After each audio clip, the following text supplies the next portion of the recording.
Yeah! NBA Straya, how are you going? Here you going? I hope you're all right. TGIF, am I right? You bloody well better be going great, because it is Friday, October 18, all day. I'm pretty sure that's the date. I'm your host, James Clemens. You can also see me on the official NBL Supercoach show, The Panel. You can also see me on the AFL Today show. We did a massive live stream the other day about the AFL draft period, which is just silly. It's silly. Anyway, NFL Australia, I'm on that too. Lots of stuff. I'm here in the Sports Today studios, aka the James Clements Excellence in Podcasting Memorial Studio, to do part 2 of our massive team win over-unders preseason extravaganza. We are making preseason fun again. How good is this? I love making preseason fun. We're just having a laugh. It's great. So yesterday we did the East. Today we're doing the West. And that's basically all in today's show, because peek behind the curtain, we're taping it straight after we tape the East one. So we're just going to release it a day later so you can catch up, you know. There's lots of stuff going on. You need this one for your weekend. We'll make this one a bit cruisier. I'll have a couple of tins, I don't know. Should be pretty good. I believe Jez might have sent in some nails. I might just throw those on at the end as well, just why not. But yeah, that'll be it. We're going to go through all of the West divisions, go through all 15 of the teams in the West, look at their over-unders, give our prediction for what the win total will be, give out our 5 locks, the division winners, all that sort of stuff.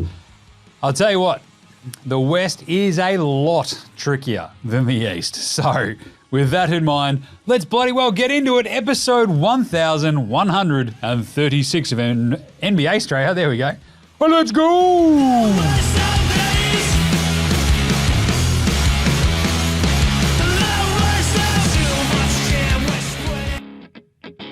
This is Joe Ingles, and you're listening to NBA Australia.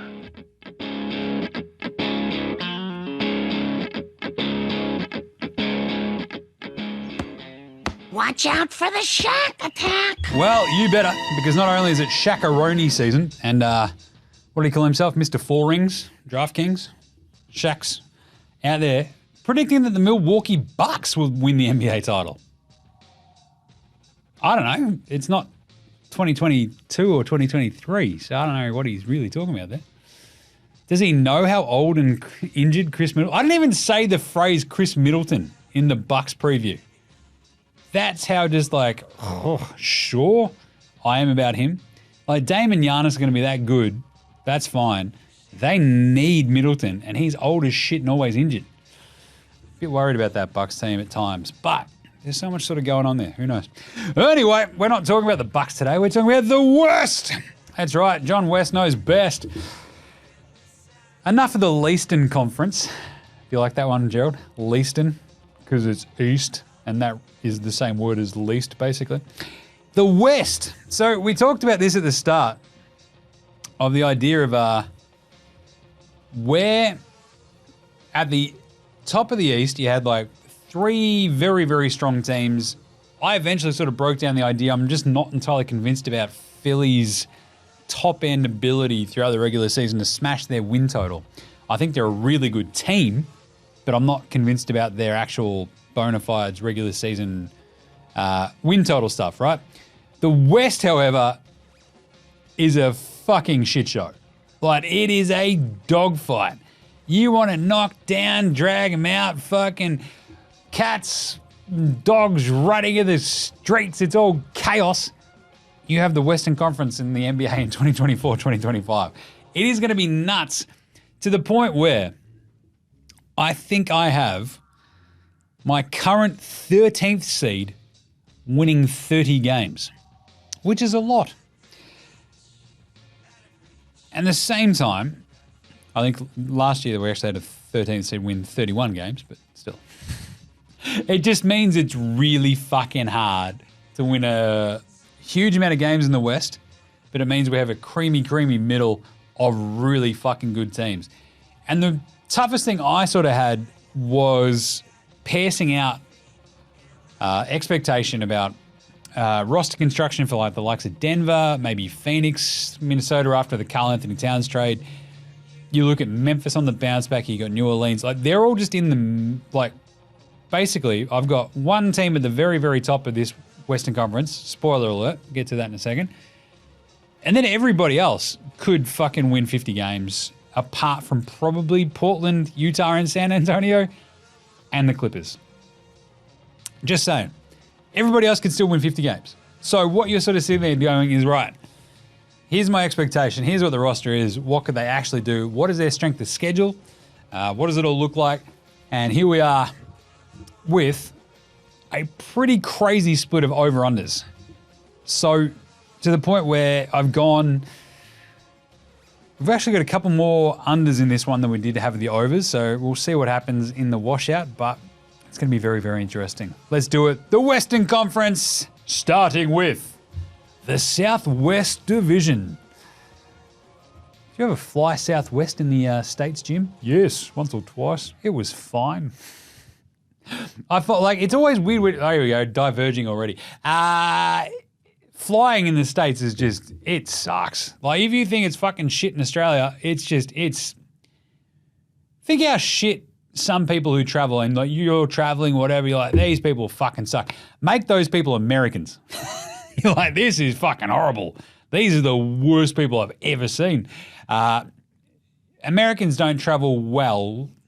There's a very, very individualistic mindset of Americans, you might have noticed. And when you get them in an environment where they can show the worst of themselves, oh boy, fucking howdy will they try their hardest to show it. But also, like, just the lines at every fucking airport, it's shit. It just sucks. And there was a like moment there, like, fucking old mate, she was traveling Monday and Thursday, like, each week, flying out, 3-4 days a week, basically. That was fucked. I'm just sitting in the apartment, fucking with the doggo, just like hanging out, freelancing. It was great. Might just go for another walk to Central Park.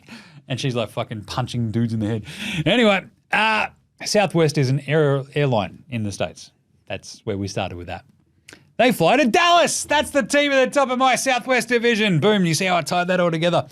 And as I said in the East, over-unders for the team wins, I wrote down my projected records first, had that in the spreadsheet, and then went back through and found, the actual bookmakers over-unders for this year second. And so when I came to this one, I'm like, holy shit, that's close. Because the over-under for the Dallas Mavericks, who made last year's NBA Finals, you might remember, this year's NBA Finals, last season's NBA Finals, you might remember, their over-under is 48.5. I have them at 48-34. Last year they went 50-32. The weird thing is I'm probably more optimistic about the Mavericks this year than I was last year. But Jim, how did you get to 48 wins? Because the fucking West is harder than even it was last year, which was very fucking hard. Even in their own division. This is the division of death, the Southwest. Because not only do I have the Dallas Mavericks winning 48-34, I have the Memphis Grizzlies winning 48-34. And the New Orleans Pelicans going 48-34. That's just where I landed. I've looked at their strength of schedules. I've gone through a bunch of them. I've gone 48, cool, boom. 48-34, 48-34, 48-34. That's insane. So last year, Dallas go 50-32. They rip off an amazing post-All-Star run where they just sort of, it all coalesces. They've got suddenly Dan Gafford and PJ Hamilton-Washington in the lineups. They're feeling good. In the offseason this year, they basically nabbed Klay Thompson. They get Najee Marshall, who I fucking love, as well as Q Grimes. They, obviously, Josh Green is now off to Charlotte. Tim Hardaway, the lesser, he's fucking gone. Good riddance, I guess. But you now get a full season of PJ Hamilton-Washington. Good. A full season of Dan Gafford, along with the second year of Derek Lively. The Mavs should be really, really good. The problem is they're also coached by Jason Kidd. And the West is really fucking good as well. Because Memphis went 27-55 last year, and that's like a little bit of an easy beat out of nowhere. No Ja Morant for most of it. Triple J is sort of in and out. They went through 33 different players did the Memphis Grizzlies last year, which is just insane. So suddenly you take away a couple of easy wins there. The Spurs project to be better. Houston projects to be better as well. That's just in their own fucking division. So you have to play these teams 4 times, right? So it suddenly just gets a lot harder to start racking up top-end wins if you are the Dallas Mavericks. You know what I'm saying? It's going to be weird. It's going to be hard. They'll be better as a basketball team, but they might not win as many games as they did last year. So I think that's where the sort of wiggle room comes with. When I've got 48 and 34 for Dallas, Memphis, and New Orleans, those three teams are probably not going to tie at the top of the division. But that's where we've landed. That's where we're hitting. Memphis, again, as I said, when I did these, I did the win projections first, then looked at the over-under. Memphis, we've got them going over by a half game because their projected over-under is 47.5, and I've got them in the 48 and 34. Why is that? Ja Morant is back. He could win MVP. Ja Morant is fucking good. That team does burn, and like just this sheer solid depth. And that was kind of like the good up, well, you know, the handy upside, I guess, to a shit season last year where they go 27 and 55 is that they've just got a bunch of fucking games into some of these dudes. So you've got Ja Morant, you've got Desmond Bane, you got Triple J, and you get Zach Edey in the draft, who fills the perfect fucking need for your team. It's absolutely awesome. You've still got Brandon Clark, you've got Santi Aldama. They signed Scottie Pippen Jr. as well, which is kind of handy. But Marcus Smart comes back healthy as well. So he gives you sort of that extra, you know, perimeter rotation, ball handling guard dude around Ja and Bane. You've got Jake LaRavia, you've got Vince Williams, G.G. Jackson's hurt, but they've just got dudes now with a little bit more experience. I fucking love the Grizzlies this year. As long as Ja doesn't shoot somebody. Prove me wrong, Ja. Just don't shoot anybody and we're laughing. Okay, good. Love Memphis. New Orleans. This one's a little bit weirder and a little bit trickier because last year they go 49 and 33. I've got them, as I said, 48 and 34. The over-under is 45.5, which I was a bit surprised by. But this is it. It's a tough West. And I dare say a lot of what they've built into that 45.5 over-under for the New Orleans Pelicans is, can Zion stay healthy? Last year, for the vast majority of it, he's like, hang on a second, check this out. I'm healthy. And you're like, oh, that's cute. Can you do it again? He's like, oh, maybe. He comes in the best shape of his life. You're feeling good about Zion. Happy days. Let's bloody go. Can he just do it again? That's all we need to see. He played 70 games last year. Before that, he played 24, 61, 29, then he played 70. There was a missed year completely in there as well. So, can he play 70 again? If he can, I feel great about the 48 and 34 because they've still got Spindles Ingram, who they tried their absolute hardest to trade in the offseason and no one fucking wanted him, so they're like, I guess we'll keep him. They trade Dyson Daniels, Larry Nance and co. for DeJounte Murray. I've got a bit of time for DeJounte Murray. His defensive reputation since he left the Spurs and went to Atlanta, a little bit overrated, but the dude is still a very fucking solid NBA basketball player. He goes next to CJ McCollum, who now gets to play a little bit more off the ball in a very, very similar way that he sort of would have split time with Dame when he was in Portland. I kind of like it. They've got Jose Alvarado backing them up. They've got on the fucking wings, this is probably my favorite part, outside of Spindles, you've got Trey Murphy and you've got Herb Jones. Let's fucking go, pals. I love that. Their big problem is they don't have a center. Like, they just don't have one. Like, how can we get Steven Adams off Houston and onto the Pelicans again? Bring me back, bro. I love being in New Orleans, eh? It was lovely. There's that big fella, the Pelican, and that weird Smoothie King baby fella. He was weird as, eh, bro? They desperately need a Steven Adams, even a Jock Landale, basically. Like, just free one of the Houston bigs or go get Time Lord from, like, Portland. If DeAndre Ayton landed on this team, it would be almost impossible just because of the amount of money everyone would be getting paid. But fuck, that'd fit nice, wouldn't it? Just saying.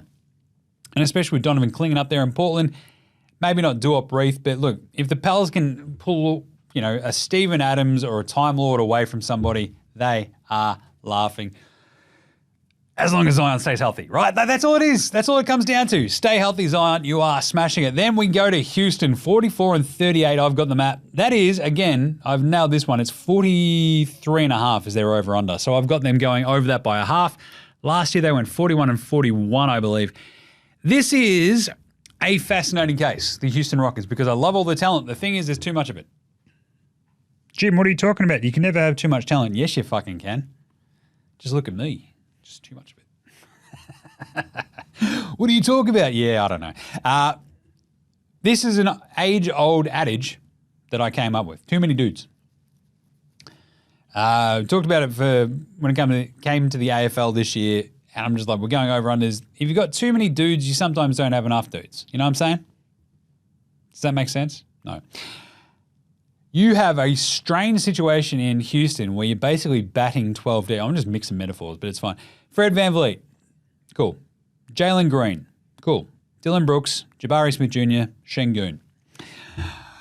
Reed Shepherd, Amen Thompson, Tari Eason, Steven Adams, Cam Whitmore, Aaron Holiday, Jock Landale. We got to 12 very, very fucking quickly, and that's before we get to Al Jefe Green, Jane Sean Tate.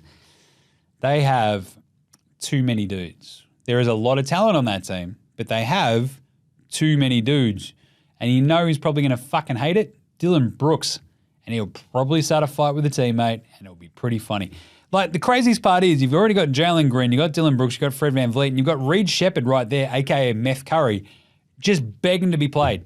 Like, and you know Ime Udoka is probably going to try to break him in half first before he plays him. Fucking rookies need to learn. It's like, all right, Ime, just don't rip my misses. But Şengün, Steven Adams, Jock Landale, pretty solid, big rotation, obviously. You could probably move off one of those dudes, obviously Adams, probably, because you want to keep Jock there maybe. If you really like your ideas of contending, if you're Houston, you could probably move Jock. God bless him. But look, you've got Jabari, Şengün, and Steven Adams. It's a fun kind of big rotation. Is Jabari good? That's a question we need answered this year. Tari Eason, Amen Thompson, Cam Whitmore, like it's a very fun, solid wing kind of young dude rotation as well sitting there. And then you got the veterans like Fred VanVleet, the Fight VanVleets, and Dylan Brooks just going, we're getting paid a lot to be here. Can I play more? It's going to get weird. Fascinated. But I've still got them going over, and they improving from 41 and 41 last year to 44 at least. I think they should fly over that. But because, as I've already hit on with Dallas and co, it's going to be fucking hard to get a lot of wins in the West this year. So I tempered expectations. 44 and 38, still pretty big. Like Houston a bit. Like them going over. Too many dudes. San Antonio Banderas Spurs. Let's talk the Spurs. They've got an actual point guard. They've got actual NBA players on this team, as well as Victor Wembanyama. So I guess for the Spurs, the big question is like, do they give themselves a bit of runway and have CP3 and Wemby just go hammer and tongs and then start tanking for Cooper Flagg and getting a little bit more talent on this team? Because outside of CP3 and Wemby, you've got Devin Vassell, pretty good. Harrison Barnes, sure. Jeremy Sohan, okay. Keldon Johnson, and awesome draft pick Stephon Castle. Do you want to keep adding to that? Probably. I've got them at 30 and 52, however, this Spurs team, because again, as we've said, wins are hard to come by in the West this year. They went 22 and 60 this year. CP3 is more cooked than one of my old man's snags. Like that dude, the Warriors last year put him in the best position to succeed basically you could ask for, and he was fucked. He's 39. He's about to turn 40. Point guards, when they're 40, unless your name's John Stockton, you're fucked, mate. It's simple as that. Chris Paul can take all the fucking cautionary precautions in the world. Cautionary precautions, Gerald. You like that one? But he's still fucking old. And like, if he's playing 20 minutes a game, awesome. That's probably his best role. You've got Castle, you've got Trey Jones, you've got some dudes there to help out. And basically he just becomes a coach on the floor. That's fine. For them to win more than 30, 32 games, their over-under is 35 and a half, which I just went, oh, it's just too high. So I probably had bounced them. I think I started at 34 for the Spurs. And as I sort of went through the rest of the West, I'm like, oh, I can't do this. Like, it's just too many. So I got to 30 and 52. The Spurs are still going to lose a bunch of games. They'll be very, very, very competitive for a lot of the time throughout the season, but they're still going to lose a bunch. And if CP3 sort of misses some time, they might be a bit cooked. Wemby could be top 5 MVP this year, but it's just going to be really hard for the rest of that team. Wemby could also win Defensive Player of the Year. That was one of my bold predictions as well, which you'll see popping up in a video. But it's just fucking hard to win in the West. Those 30 wins still have them as like, you know, the 13th team in the West though. So here we are. Spurs, Unfortunately under. Just saying. So to wrap up that one, Dallas, it was a half game under. Memphis, it was a half game over. New Orleans, it was 2.5 games over. Houston, it was a half game over. Spurs, 5.5 games under. Northwest knows best. Spoiler alert, this is the number 1 seed in the West, the Oklahoma City Thunder. 57-25 last year. Their over-under is 57.5. I've got them at 60-22 at least. I started higher than this. You want to know how high? I got to 64. I'm like, oh, geez, that might be a bit rich. We'll pull it back to 60. 60 wins is heaps. The thing is, again, wins are going to be hard to come by. Jim, you keep saying that. They are. OKC is just still going to fucking steamroll teams because they've just got weapons everywhere. Like SGA, top 5 MVP, top 2 MVP. They've got Dort. They've got Caruso. They've got J-Dub. They've got Chet. They signed Isaiah Hartenstein. Cason Wallace as well coming off the bench. Isaiah Joe for some extra shooting as well. Aaron Wiggins. You've got Kenrick Williams. You've got Ousmane Deng just hanging out. They're fucking loaded. They're super deep. They're super young. And that's the key thing when it comes to team win over and unders. And this is why I sort of still like Houston, because even though they got too many dudes, they're all fucking young. Why I like OKC way more, though, is there's a very clear hierarchy. You got SGA, J-Dub, Chet. You got Dort as your sort of like stopper, Caruso as well. Hartenstein comes in as a big-ish kind of money free agency acquisition. He fits in perfectly. He's white.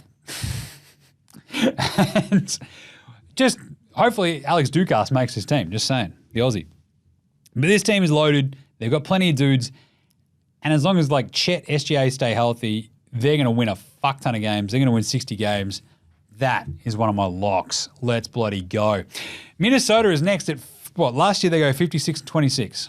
They trade Cat. They get Dante DiVincenzo and Julius Randle back. Their over-under, remarkably, is 51.5. I'm going over. I've got them at 55-27, which is one win better than last year. Cat missed a bunch of games last year anyway, and they didn't fucking care. Now they've got Randall. Now they've got another actual wing player who's going to hit some fucking threes in Dante DiVincenzo. I fucking love Minnesota. Ant-Man's in a position to succeed like he hasn't probably been before. He doesn't have to deal with the weird Cat thing. Yeah, the spacing of the floor without the big man there is pretty funky and a bit weird, and I think it'll take a little bit of adjustment, but I still think Ant-Man's ascendancy probably makes up for that bit. I think Ant-Man's going to have a massive year. I fucking love Ant-Man. This is an Ant-Man over pick for me, basically, right? 51.5, they should clear that. I've got them at 55. Even if they get to 52, they still go over that over. Loving it. Let's go Minnesota over. Because, again, they've obviously added jingles as well. It just gives them more options, I think, this year than they had last year. Because if you think about the way that this sort of works with Mike Conley next to Ant-Man, with Jaden McDaniels, Randall next to Gobert, as long as Randall is like fucking happy and chill, we're all good. You've got Dante there. You've got Jingles. You've got Naz Reid. This is a fun team. And then they've got like, Rob Dillingham, the rookie, who could fucking light up next to Nick Alexander-Walker and co. Cater beats D-Ops on this team. But yeah, I love Minnesota. It's obvious. Then they won the NBA title 2 years ago. It's the Denver Nuggets. They went 57-25 last year. I've got them at 54-28. This is, again, a victim of the West squeeze.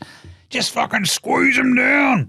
Because they're good, but Jam and Jamal Murray is a 50-50 proposition in any regular season game to like be good or shit.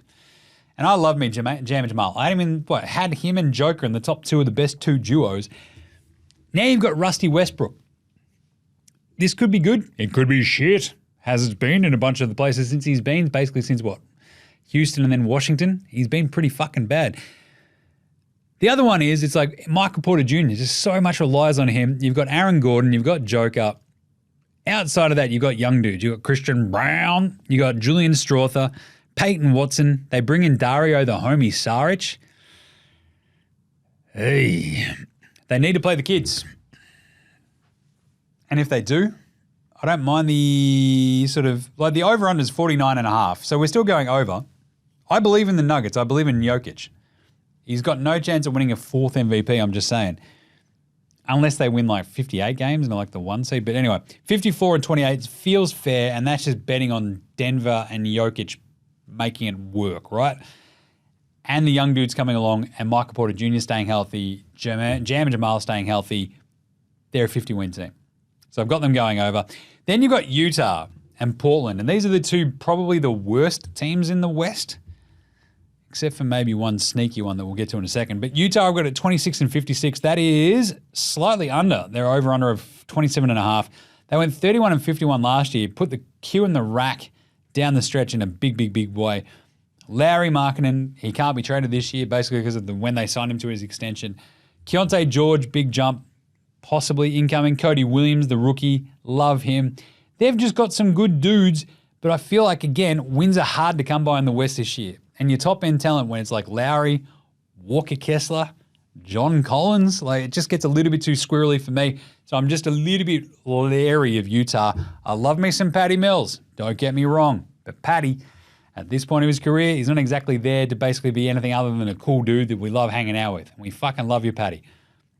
But he's a breaking case of emergency. Can you score us like 8 points very quickly, Patty? He's like, fucking, I'll give it a crack. Off he goes.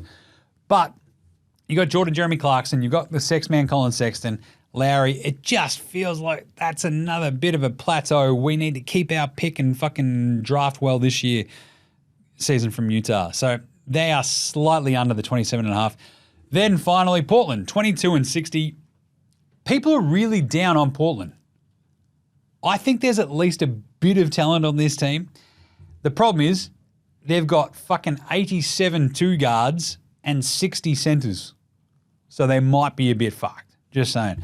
So 22 and 60, that is actually above. That's right. It's over their win total, which is 20.5.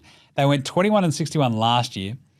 And now if they can get Simon's healthy, Scoot in his second year, off he goes. Shaden Sharp comes back from he's already injured. So if he comes back at some point, they've got so many fucking centers though. It's weird. They've got Dominating, they've got Time Lord, they've got Donovan Clingan, and they've got Do-Up, Bop, Do-Up. So they've got this weird sort of positional crunch. They've got Danny Avdija, who might be their best fucking player for all we know. They've got Jeremy Grant, who's basically a two-guard and a four-man's body. It's all a bit of a mess. Do you trust Chauncey Billups to figure that out? No. I love Mr. Big Shot, but geez, he hasn't been a great coach, I reckon. They're a fascinating one. I think there's a lot of talent, and I'm still going to go the over 20.5. I just really worry about their ability to keep consistently winning lots of games. So 22 and 60 is a bit of a kick in the dick. They could get up to that Utah spot of like 26, 56, and you feel okay. Still going the over. I believe a little bit more in Portland than the 20.5 would suggest.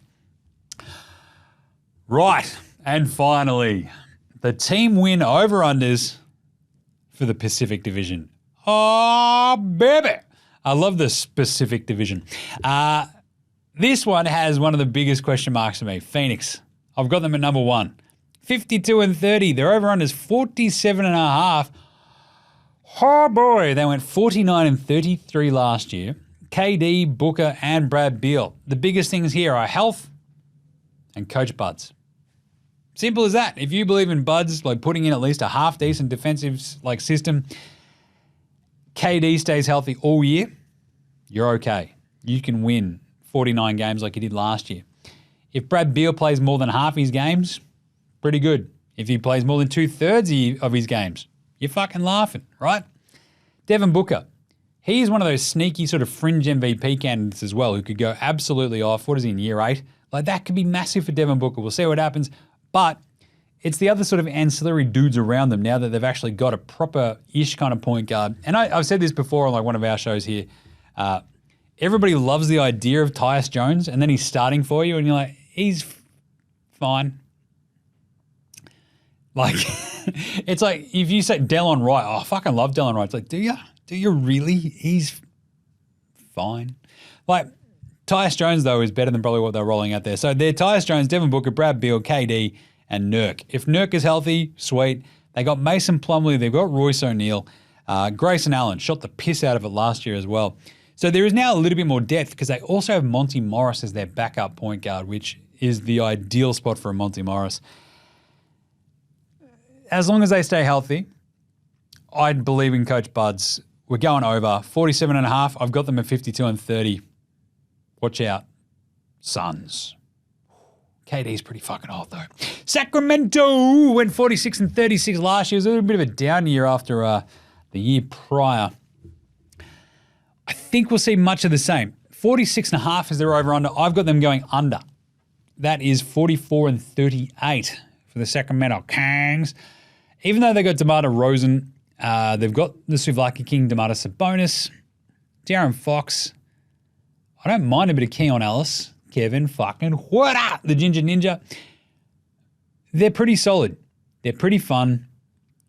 I've still got them going under 46.5 just because, again, wins are hard. And if you can't do one thing right in this fucking West and you're all offense all the time, it's pretty similar, I guess, to my indie point in the East over-under. Awesome offense, awesome offense, awesome offense. What happens when it gets fucking hard and you have to play some defense? Like, can you do it? If Sabonis is manning the middle, you're kind of shit out of luck. Keon Ellis really, really helped them last year too when they put him in the two guard in place of Huerta. But I don't know. With DeMar DeRozan out there, you're not going to have any problems scoring. You've got another clutch option. Happy days. 44-38 though in this fucking insane West. It feels like it should be about right. And I think in my overall rankings, that still gets them, so that's the same record as Houston, which has them in the 8-9 spots. So that seems fair, I think, for Sacramento. I still love the Souvlaki King. Yeah, good the combination meat. Thanks, Domantas. Cheers, mate. Easy on the fucking garlic sauce, man. But DeMar DeRozan helps them. They also need more fucking, spreading the floor around Suva. I don't know. DeMar's probably not going to be doing that. But they're solid. They're good. Just a tick under their 46.5. The Lakers! The Lakers stink. 40-42. The over-under is 42.5. I did have this reversed, 42-40. And then it's just like, I got to sacrifice a couple of wins here and there. And it came from the Lakers. Why is that, Jim? Well, Anthony Davis. You know him. He's pretty good. When he plays.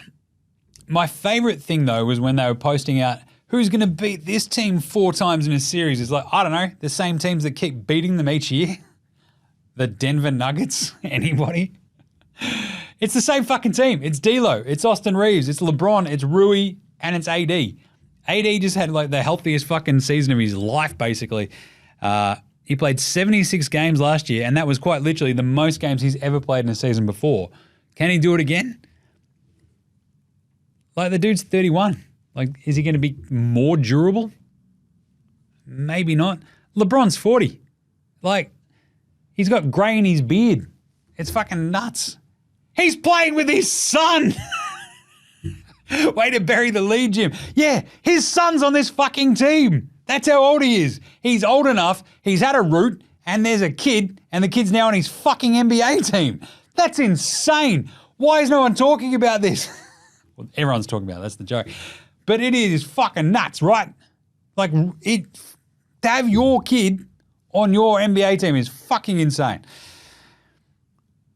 It's also going to be weird. JJ Redick's going to be like, LeBron's going to be like, all right, you're going to put Bronny in? And JJ's like, no. He's like, I think you're going to put Bronny in, aren't you? Buddy. Because I'll say, oh, geez, do you have that gig still at ESPN or not? Because I'll get you fucking fired in the next 5 minutes if you don't put my son in. Like, think about the worst sporting dads, like, as spectators. So I can't believe you're not playing my son. But LeBron's also on the fucking team. This is fucked. Jared Vanderbilt, handy. Jackson Hayes, handy. Cam Radish, handy. Max Christie, handy. Gabe Vincent, handy. They got fucked by injuries last year. Don't get me wrong, the Lakers.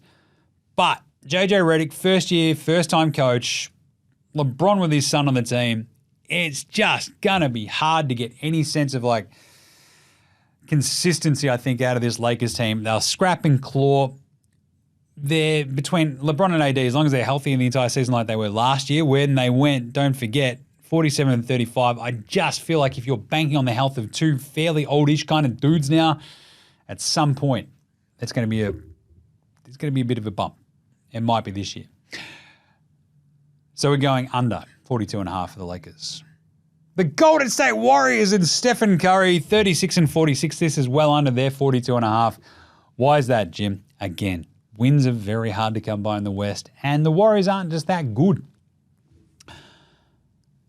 They did clear out Klay Thompson. If Johnny Kuminga, old cumbucket, takes a bit of a jump this year, then I'll look like an idiot.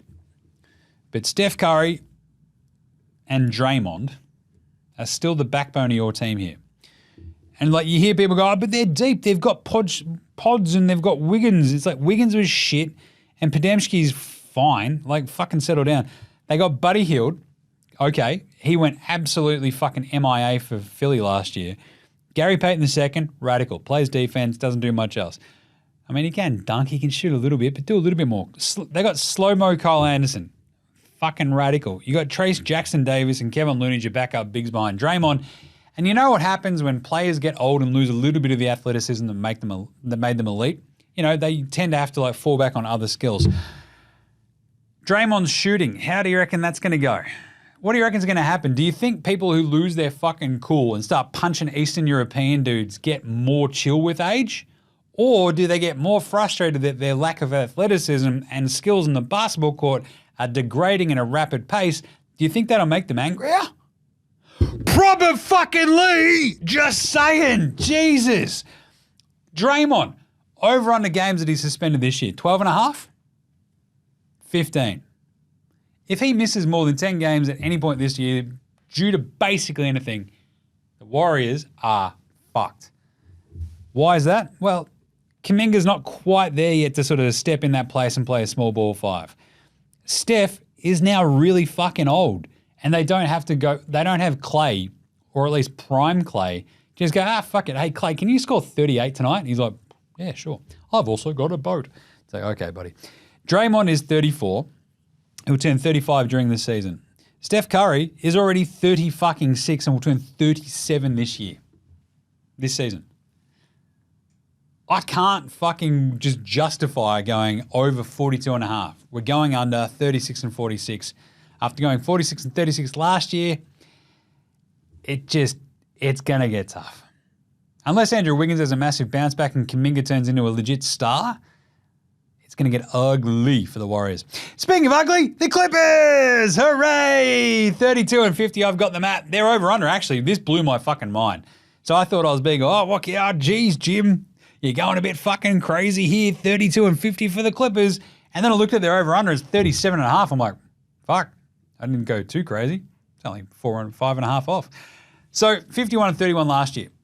You've got Fat Man Hoop, Pelicans, James Harden out there. They let Paul George walk because, I don't want to give Paul George a fourth year. So you've got no other fucking good players. And Kawhi Leonard's like, what about me? Kawhi was asked, producer Joe, in preseason, he's like, who stood out to you? He's like, no one.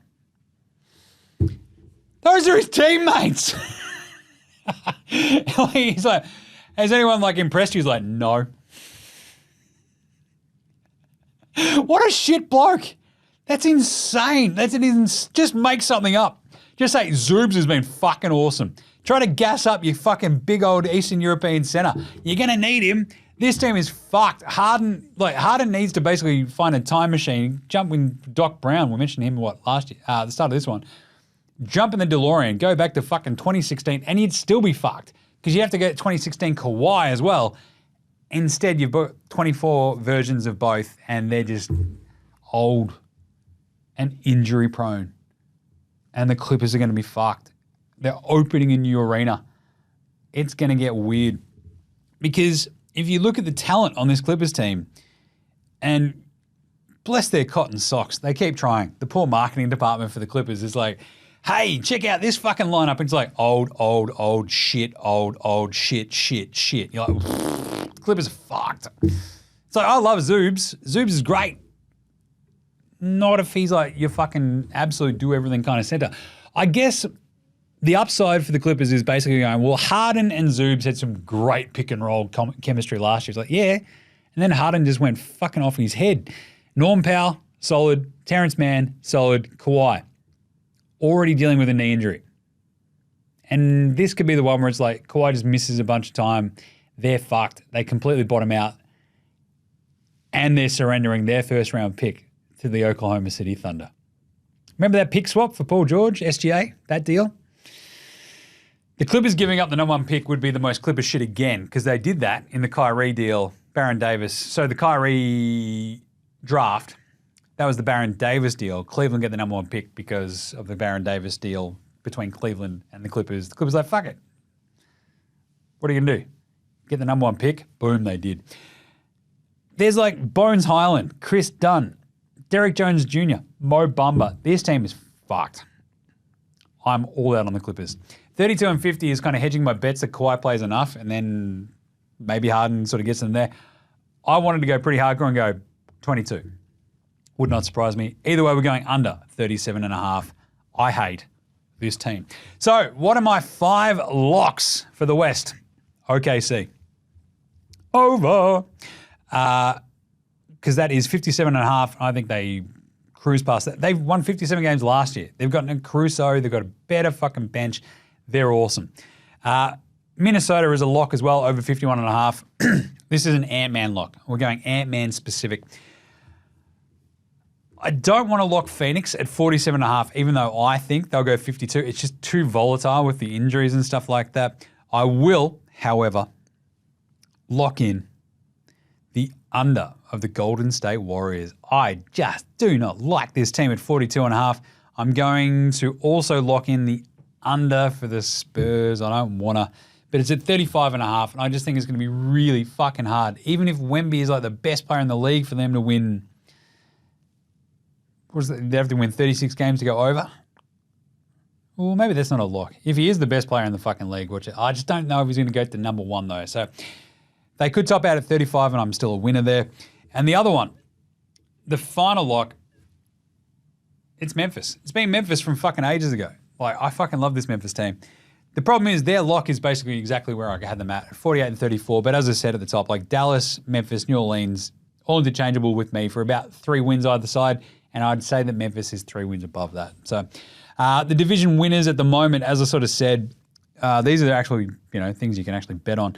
I had OKC winning the Northwest, Phoenix winning the Pacific, and then obviously I had a 3-way tie for the Southwest, so that doesn't really help you here. But Memphis is the best bet of those, I think, even though I predicted that they'd tie. Memphis gives you best value. And there you go. That's pretty bloody good. Don't mind all this. Let's quickly check in on Jez Oz's yeah-nahs that he sent through this morning. Because I believe it was a NBA, NBL related one, which is pretty fun. So let's have a cool look. What do you reckon? As long as I can open it, that'd be good. There we go. The internet's finally kicking in. Oh, that's Goxie saying, congrats on your career, Aaron Baines, and enjoy retirement. That's nice. On you, Goxie. Bloody hell. How slow's the internet in here, producer Gerald? It's fucked. Take forever, man. Right, here we go. Let's bloody well do this. Hey, buddy, got a couple of NBA, NBL yeah-nahs for you. Number 1. These are all from Jez Oz, you legend.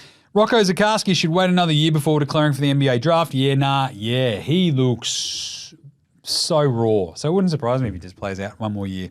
Jez actually points out, I watched him get thrown around by the softest big man in the NBL on Saturday night, and while he clearly has potential, he needs to add size and strength to have any chance of making the NBA. He's currently projected late first round, but I feel like 1 year of development will see him closer to the top 10. I 100% agree with that. I love Rocco, and I think he's awesome. Like, I've been up, because obviously I was at the fucking, if you've listened to the show, I was at the, part of the Boomers prep stuff or the training runs and stuff like that. And you just get near Rocco and you're like, you're fucking massive. And like, I've been around a fair amount of basketball players. He's just gigantically huge. And number 2, the NBL teams playing against NBA teams in preseason will only work if the NBA teams come here to Oz. Yeah, nah. Not only work. I think it can work both ways. I think I'd love to see one NBA team out here during their preseason because it would also not fuck up the NBL season for a team like the Breakers. It all got a bit squirrely just because of the way that the NBL seasons start, sort of shifted around. I still think there's a lot of value in the NBL-NBA matchups because it gets obviously all the NBL talent in front of NBA scouts' eyes very, very quickly. A big bump of interest, I guess, for like they go and get Taco, which is kind of neat. Good job, NZ. It would be fucking awesome if we get one or two NBA teams out here just for that sort of preseason run because you could run that in the NBL season, just run a couple of midweek games or on the weekends, just change the NBL season and schedule around to like accommodate it and you'd be laughing. The problem is the NBA don't really want to fucking commit to like playing games out here, it seems like, which is fucking annoying. So anyway, yeah. But I like that because the NBA, NBL, like that has gotten a lot of people heated and I'm very much like, I think it's good. It isn't great that you watch the Breakers get the shit kicked out of them, but I still think it's got value for the players. So we'll see what happens. But yeah, there you go. It's a good one from Jez Oz. Don't mind this. Matty G actually sent out a good one as well. I forgot about this. I fucking love it. After hearing your take on NBA Kanye with the Boomers, I have a yeah nah for you. If Kyrie can survive a weekend on the tins with King Deli and bangers, we let him in. Yeah nah. 100% yeah nah. This is how you make the Boomers squad anyway. So Kyrie, that's exactly it. Like, I'm 100% on board with this. You have to, like, this is like, what are the, not orientation, what do you call it, Producer Gerald, when you like go through, initiation. It's initiation, that's what it is. Just a weekend on the tins with King Deli, bangers, you survive that, you're in. I fucking love this. Because you know who's not taking any of your shit, Kyrie? Our one true King Deli and Aaron Bangers Baines. Fucking love you, Bangers. Love you, Deli. There you go. That was a fun show. That was a good one. That's all the win total over-unders to recap very, very, very, very quickly to go through them all again from the West. We'll do the East as well. But for the West, we had OKC going over 57.5. We had Minnesota going over 51.5. We had Denver over 49.5. Phoenix over 47.5. Dallas under 48.5. Just Memphis a half game over their 47.5. New Orleans over 45.5. Houston over 43.5. Sacramento under 46.5. The Lakers under 42.5. Golden State under 42.5. The Clippers under 37.5. The Spurs under 35.5. Utah under 27.5. And Portland over 20.5, but not by much. And if you want to go back to the East to wrap up yesterday's show, hopefully you listened to it. Just to go, there we go from the top. We'll go from Boston. We go the over 58.5 with 62 and 20. The Knicks over 53.5. Cleveland over 48.5. Milwaukee just 50.5. Had them at 51 and 31. 47.5 over Orlando. Lock it away. Philly under 50.5. Indy under 47.5. Miami under 43.5. Atlanta over 36.5. Charlotte over 31.5. Tasty. Toronto under 30.5. 27.5. Chicago under. Detroit over 25.5 because they're both at 26 and 56. The Washington Wizards, we changed that one, didn't we? Under 20.5 because I talked myself out of it. That's very smart of me and very mature. And the Brooklyn Nets under 18.5. And there you go. That is all of the team win over and unders for the season.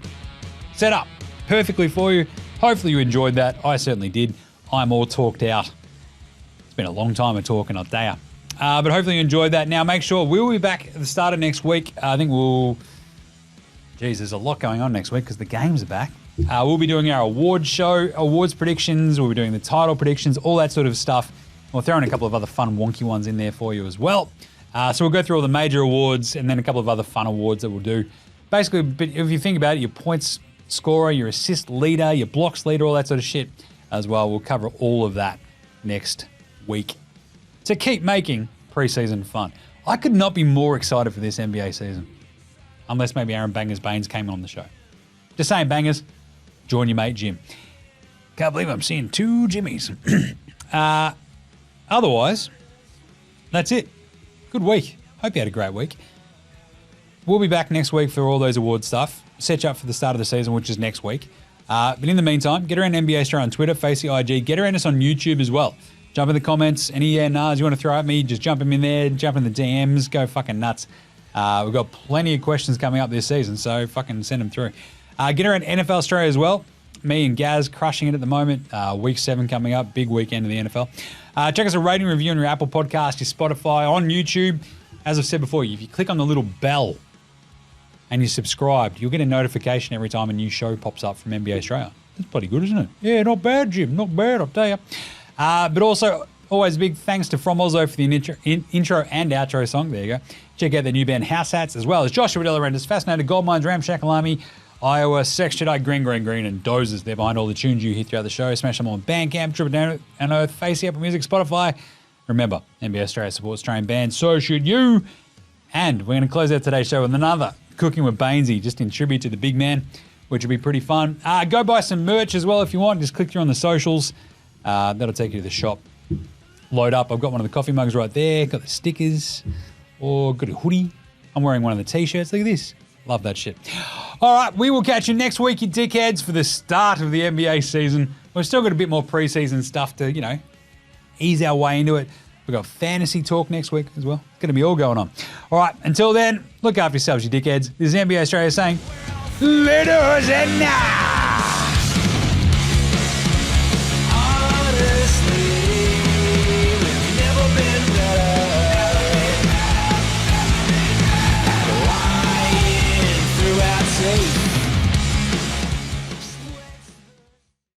Cooking with Baynesy is filmed in front of a live studio audience. And now it's time for Cooking with Baynesy with your host, Aaron Bangers Baines.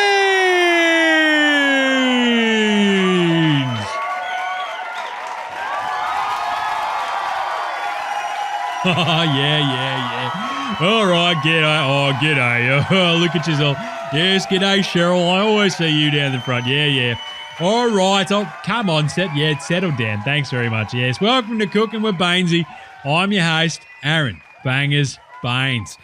And look, on this here episode, we are going to whip up one of my all-time absolute Aussie favourites. It's going to blow your mind. You can have it whenever. It's an absolute bloody treat. It is the classic party pie. Yeah, that's right. We're going to cook up some party pies for you on this episode of Cooking with Baynesy. Now, I love me some party pies. They're easy as, mate. Definitely helps keep up this physique, you know what I'm saying? I reckon I probably put away about 40 of these buggers per week, eh? Easy. All right, so. All right, you ready? So it's bloody simple, mate. Yes, all you gotta do is go down to your local soupy and just grab a box of party pies of whatever takes your fancy. Because look, now, I like the round ones, and you can get a pack of 24 of patties, but I do also like the 4 and 20 party pies, which come in those rectangles. They're a bit easier to eat because you can just grab the end and you're not going to burn your tongue.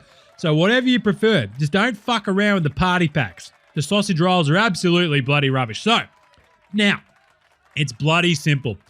Just preheat your oven to 250 degrees or as hot as you bloody well want.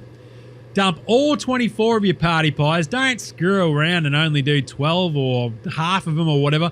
Put all 24 out there because you're going to eat all of them. Trust me, you're going to eat all of them. When she's all heated up, your oven, put your tray in there.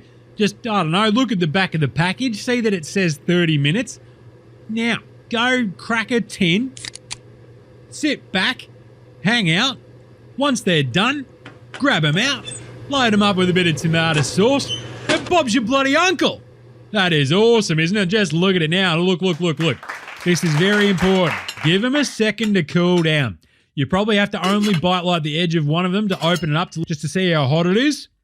Because otherwise, you'll burn your bloody tongue because the insides of these buggers are like bloody molten lava, eh? So, grab yourself another tin.